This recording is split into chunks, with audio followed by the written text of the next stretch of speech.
ሰላም የዚህ ዩቲዩብ ቤተሰብ አባላት እንዴት ናችሁ? ዛሬ ደግሞ ስለ መርዛማ ግንኙነት ወይንም ቶክሲክ ሪሌሽንሺፕ እናወራለን።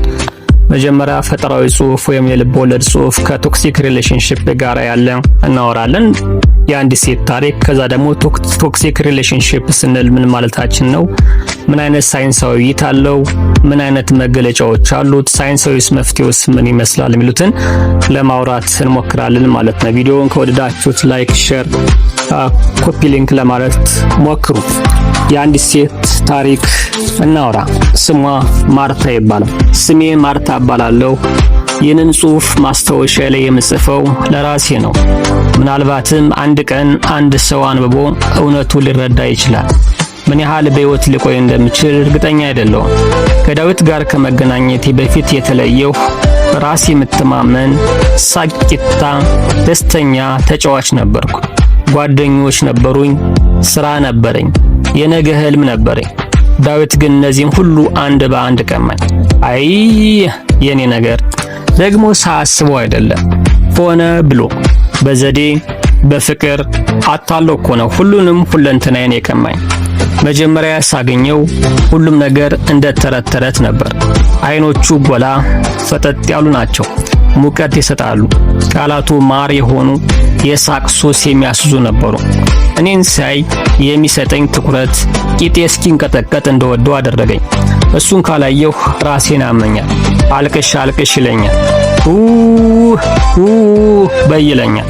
ሲቀርበኝ ደግሞ ሙቀቱ ይሰማኛል። ልቤ በደስታ ትዘል ነበር ልበል እንጂ። ስር ሰዶ ከገባ በኋላ ከጭቃ ውስጥ ረገጠኝ። ሕይወቴን አመሰቃቀላት። ሲጀምረው ከስራ ዘግይቼ በመጣሁ ቀን ነበረ። ከማን ጋር ነበር ሻለኝ። በስራ አልኩት። ዝም ጭጭ ሆነ መልሱ። ቀጠለ። ስልኬን መፈተሽ፣ ወዴት እንደሚሄድ መከታተል አበዛ። ምን እየሆንኩ ነው አልኩት። ባህሪህ እኮ ተቀየረ።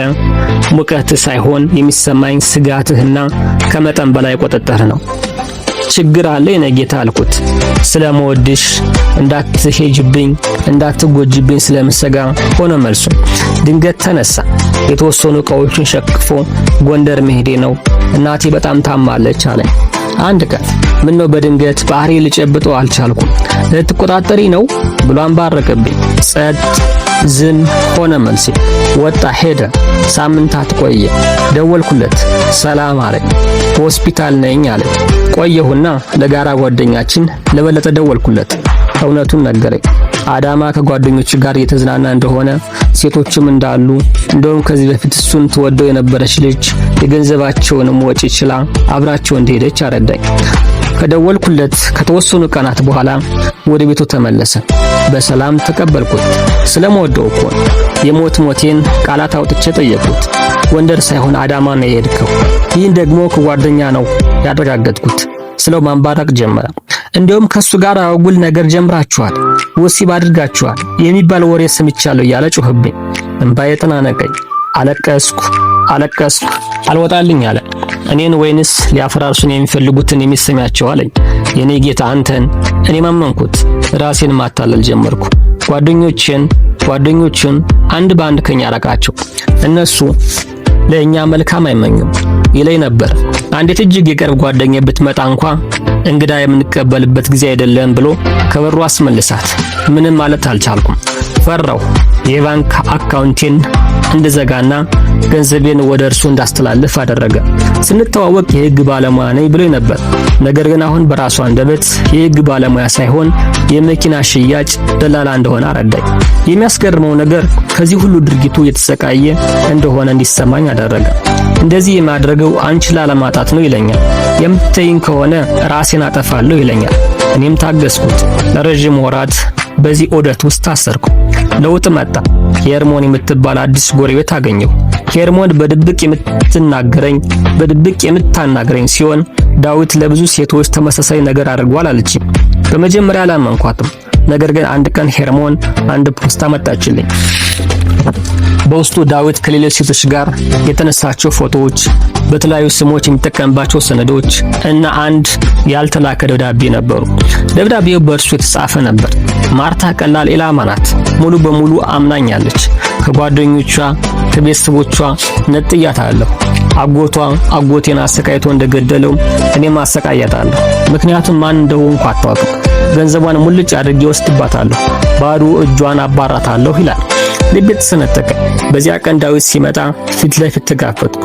እርሱ ግን ሳቅ አለ። ይህ ሁሉ የሄርሞን ሴራ ነው።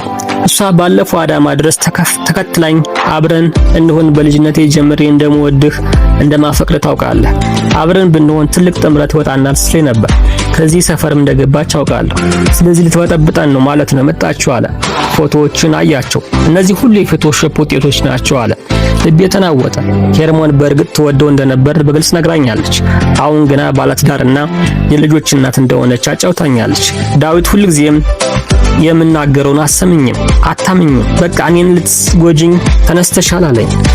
በዚህ ግራ መጋባት ውስጥ ሄርሞን መጣች። ደብዳቤውን ከየት አመጣሽው አልኳት። የበለጠ ባለቤት እኮ ነኝ አለች። ጓደኛው ስለሆነ በሚስጥር የሚያያዙ ዕቃዎች ከሱ ጋር ነው የሚኖሩት። እኔ ደግሞ አንዲት ምስኪን ሴት ግራ ስትጋባ ማየት ስትጠፋ ማየት አሳዘነኝ አለች። ሁኔታው የበለጠ ተወሳሰበ። አንዱ የሚዋሸኝ፣ ሌላኛው ደግሞ ራሱ አዳይ ለመሆን የሚጥር። በመጨረሻ ማድረግ ያለብኝን ወሰንኩ። ለፖሊስ ሄጄ ዳዊትን ማጭበርበር አጋለጥኩ። ከአጠገቤ እንዳይደርስ ማስደረኩት። የገንዘብን ጉዳይ በፍርድ ቤት ቀጠሮ ላይ ይገኛል። ለጥቂት ወራት ሰላም አገኘሁ ይላል ማስታወሻው። ማርታ 4 ቦታ በጩቤ ተወግታ ተገድላ ተገኘች። ጎበዝ መርማሪ ተመደበ። ዳዊትን በቁጥጥር ስር ዋለ።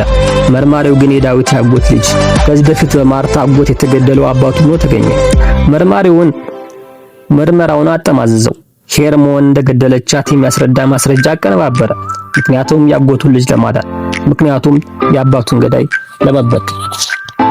ይሄ ልቦለዳዊ ታሪክ ነው። በሚቀጥሉት ደግሞ ስለ ቶክሲክ ሪሌሽንሺፕ ሳይንሳዊ እይታ ምን ይመስላል የሚለውን እናወራለን። መርዛማ ግንኙነት ቶክሲክ ሪሌሽንሺፕ። መርዛማ ግንኙነት ማለት የአእምሮ ወይም የአካል ጤንነትን የሚጎዳ ትስስር ነው። ከመደገፍ ይልቅ ኃይልን ያፈሳል፣ መንፈስን ያደክማል። የተለመዱ ማስጠንቀቂያዎች የማቋረጥ ትችት፣ ቁጥጥር ማድረግና እንደ እንቁላል ላይ እንደምትራመድ ሆኖ የመሰማት አይነት ስሜት ይሰማሃል። ከማይወድ ቤት ከመኖር ከሚወድ ጋር መቀበር የሚባል አለ። አንድን ግንኙነት እንደ ቁጠባ ሂሳብ እንስበው። ጤናማ በሆነ ግንኙነት ውስጥ ሁለቱም ሰዎች የፍቅር፣ የአክብሮትና የደግነት ተቀማጭ ያደርጋሉ። በመርዛማ ግንኙነት ውስጥ ግን አንዱ ሰው ወይም ምንም አዎንታዊ ነገር ሳይመልስ ያለማቋረጥ ያወጣል።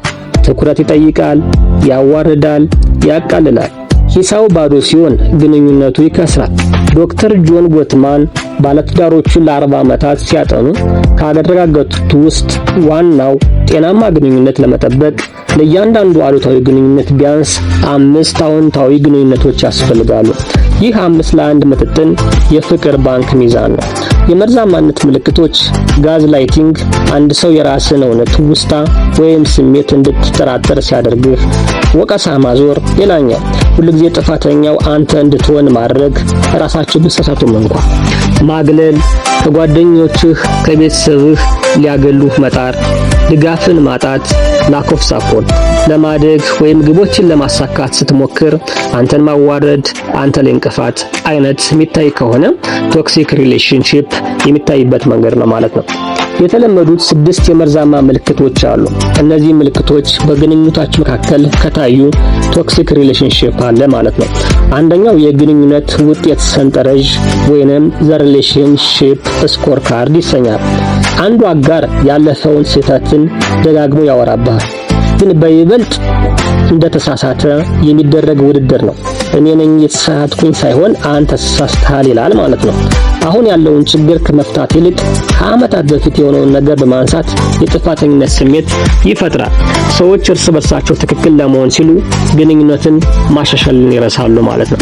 ሁለተኛው ፍንጭ ይመጣልና ቀጥተኛ ያልሆነ ጥቃት። ፓሲቭ አግሬሽንስ የሚያስቸግርን ነገር በቀጥታ ከመናገር ይልቅ በተዘዋዋሪ መንገድ ማሳየት፣ ሌላውን እንዲገምተው መጠበቅ፣ ሁለታችሁን በግልጽ መነጋገር እንደማትችሉ ያሳያል። አንድ ሰው ሐሳቡን በግልጽ ሲናገር የሚፈረድበት ከሆነ ወይም በቁም ነገር የማይወሰድለት ከሆነ ወደ ተዘዋዋሪ መንገድ ያሰነብላል ማለት ነው። ይሄ ምልክትም ካለ ሌላኛው የቶክሲክ ሪሌሽንሺፕ መገለጫ ነው። ግንኙነትን ማስፈራሪያ ማድረግ፣ ትንሽ ቅሬታ ወይንም አለመግባባት ሲኖር ከዚህ ግን ላይ መቀጠል አልችልም ወይም ልለይ እችላለሁ ማለት። ይህ ስሜታዊ ማስፈራሪያ ኢሞሽናል ብላክሜል ነው። እያንዳንዱ ትንሽ ችግር ግንኙነቱን ሙሉ በሙሉ አደጋ ላይ እንደሚጥል ሆኖ ይታያል። ይህ ሁኔታ ሰዎች እውነተኛ ሐሳባቸውን እንዲደብቁ ያደርጋል ማለት ነው።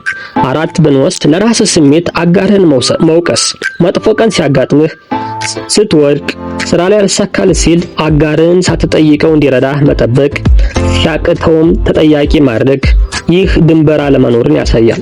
የአንድ ሰው ስሜት የሌላው ሰው ኃላፊነት ሲሆን እርስ በርስ የሚደጋገፍ ሳይሆን እርስ በርስ የሚጠማመድ ሁኔታ ይፈጥራል። ሌላ አፍቃሪ ቅናትም አለ። ከዚህ ላይ አጋርህ ከሌላ ሰው ጋር ሲነጋገር መበሳጨት፣ ስልኩን መፈተሽ፣ ለመሰለል መሞከር፣ ቅናት፣ ፍቅር፣ ቁጥጥር፣ አለመተማመን እነዚህ ይታያሉ። ካልቀናው አልወድህም የሚለው አስተሳሰብ ሙሉ በሙሉ ስህተት ነው። ከፍተኛ ቅናት የራስ ብቁነት ስሜት ማጣት ምልክት ነው። 6ኛውን ብንመለከት ለግንኙነት ችግሮች መፍትሄ መግዛት። ችግር ሲኖር ከመነጋገር ይልቅ ስጦታ ከመግዛት ወይም ጉዞ በማድረግ መሸፈን እውነተኛውን ችግር ከምንጣፍ ስር ይቀብረዋል። ውሎ አድሮ በከፋ ሁኔታ ይመለሳል። አንዱ አጋር ነበልባል፣ ሌላኛው ደግሞ ገለባ ይሆናል። ገለባው ነዶ ያልቃል ማለት ነው። የመርዛማ ግንኙነትን ሳይንሳዊ ሁኔታውን ለመግለጽ ደግሞ ሞክር። በተለይ ከባዮሎጂካል ሳይንስ ጋር ያለውን ሁኔታ ማለት ነው። የኮርቲሶል ጎርፍ መርዛማ ግንኙነት ውስጥ ስትሆን ሰውነትህ የጭንቀት ሆርሞን ያለማቋረጥ ያመነጫል። ይህም እንቅልፍ ማጣት፣ ድካም፣ የበሽታ መከላከል አቅም መዳከምና የማስታወስ ችሎታ መቀነስን ያስከትላል። ሁለተኛውን ብንመለከት የአንጎል ለውጥ እናገኛለን። የማቋረጥ ስሜታዊ ጥቃት አሚግዳላ የተባለው የፍርሃት ማዕከል ያስፋፋል። ሂፖካምፓስ የተባለውን ማስታወሻ ማዕከል ደግሞ ያሳንሰዋል። ይህም ለድህረ ጭንቀትና ለድብርት ያጋልጣል። 3 ከሱስ ጋር የሚመሳሰል ዑደት መርዛማ ግንኙነት በአንጎል ውስጥ ዶፓሚን የሚለቀቅበትን ዑደት ይፈጥራል። ጥሩ ጊዜ ሲኖር ከፍተኛ ደስታ፣ መጥፎ ጊዜ ሲኖር ከፍተኛ ሐዘን። ይህ ልክ እንደ ሱስ አስያዥ ንጥረ ነገር አይነት ነው።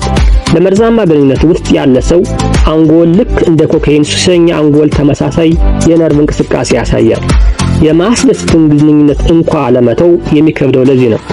ከመርዛማ ወደ ጤናማ ግንኙነት ለመቀየር የሚያገለግሉ 3 ቁልፍ ሁኔታዎች።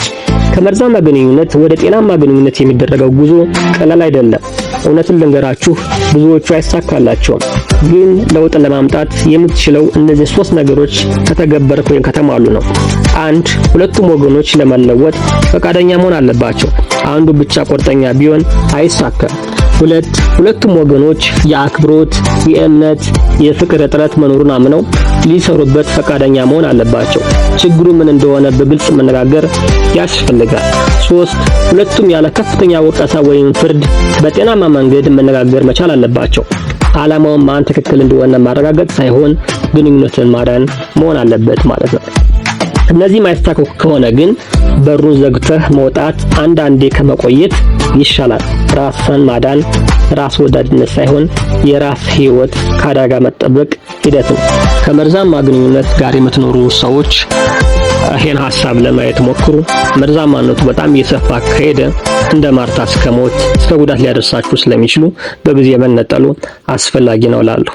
ቪዲዮውን ከወዳችሁት ላይክ፣ ሼር፣ ሰብስክራይብ አድርጉ። አመሰግናለሁ።